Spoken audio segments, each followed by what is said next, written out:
bank to reclaim the money.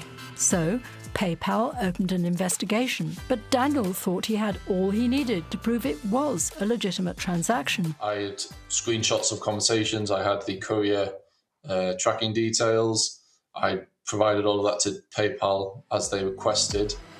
Despite that, PayPal ruled in the buyer's favour and set about recovering the money from Daniel.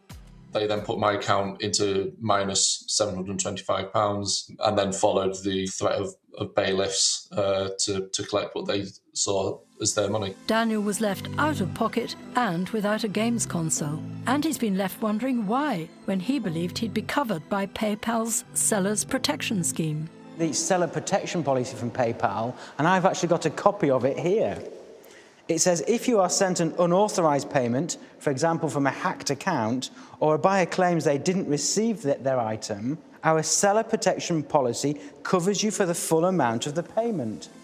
But PayPal's seller protection policy only applies if the transaction took place on its goods and services platform and not via its friends and family service, which is what Daniel used. We've heard a number of cases where fraudsters have been able to exploit little loopholes in how PayPal works. Unfortunately, maybe that's what's happened to you here.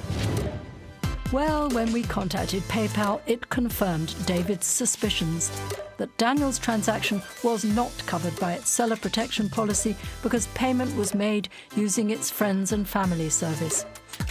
PayPal's advice to sellers is always to refuse this option and select the goods and services route in order to get the full protection.